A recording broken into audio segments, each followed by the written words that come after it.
Hello and welcome to the Diary of a Wannabe Writer. It is Tuesday the 14th of May and I would like to start by reading a short extract from the English Hikikomori. Freddie sat in the dark for a few moments and then there was a knock on the door. He shook his head, hoping the room had not now been sold and he would not have to move back. He went to the door, but there was no spy hole.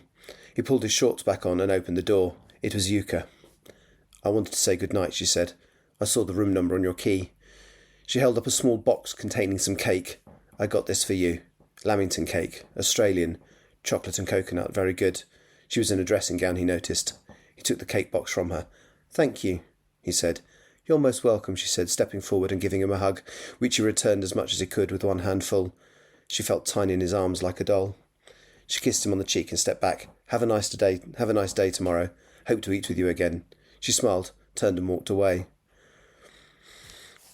So that is a brief moment, just a brief, weird, random moment from the English Hikikomori, where a person he's befriended, a Japanese girl, Freddie, my main character's befriended, was presented in the middle of the night with a box of Lamington Cake. Just because the person had a really nice day, they'd spent the day together, had a really nice day and just wanted to say thank you. And just turns up in his dressing gown, gives him the cake, says thank you and walks away again. And I wanted to talk about that because that experience was real. It did happen. It was when I was at work. I was in Sydney. And one of my colleagues on the crew, who I get on with really, really well, did that. They literally knocked on the door in the middle of the night in their dressing gown and gave me a box of cake that they'd bought for me just to say thank you for a lovely day. The reason I'm mentioning that is because I stayed friends with that person, and we were still good friends. We saw each other about 3 weeks ago, went out and had some lunch and went for a walk. That person had a very complicated life and was trying to basically divide her time between two cities, one of them London, one of them on the other side of the world, because she had a difficult family situation.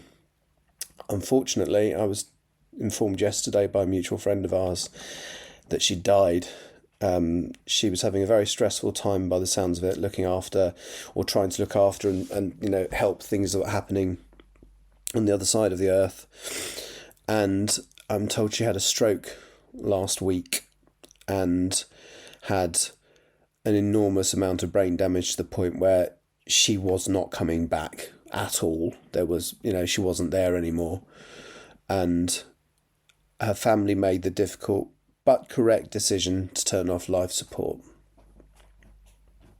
I'm absolutely devastated. We were really good friends, I've known her for 9 years, and actually in the last few months we'd started seeing each other a little more regularly, and she'd actually said that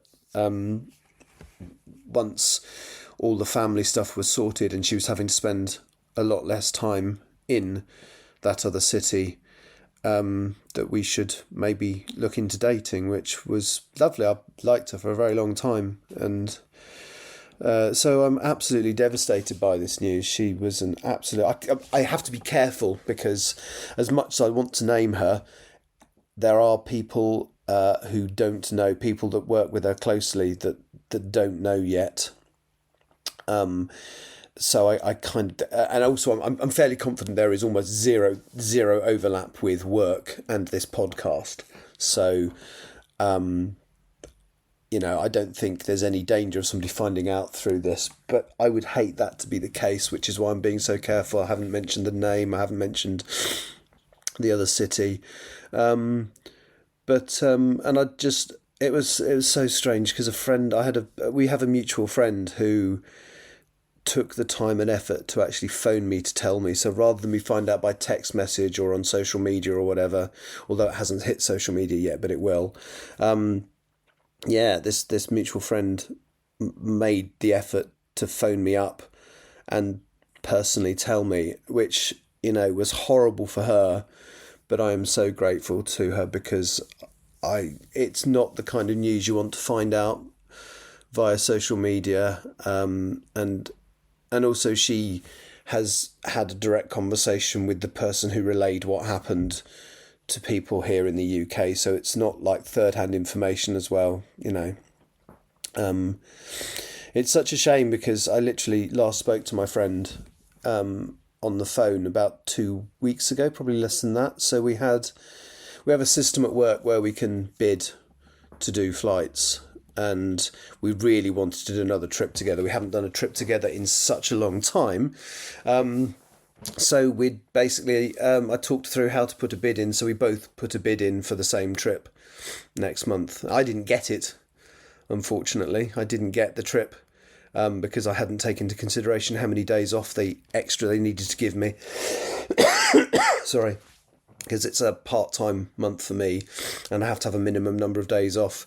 And so I couldn't do that trip because there weren't enough days off. They had to allocate me some days off in that time. And I still don't know whether she got that trip. And that's academic now. So yes, I'd just like to dedicate this to my friend. And I am really upset. I might have a couple of days off of doing this. And just sort of, yeah, maybe. So if I don't do this podcast tomorrow, it's not a big deal. I'm just taking a bit of time off to sort of set things straight in my head, to mull things over, and to think of waking up on a world without her, which is going to be a very difficult and unpleasant thing to do. Okay, sorry that was a bit of an emotional dump. Thank you for listening. Take care. I'll be back at some point. Bye-bye.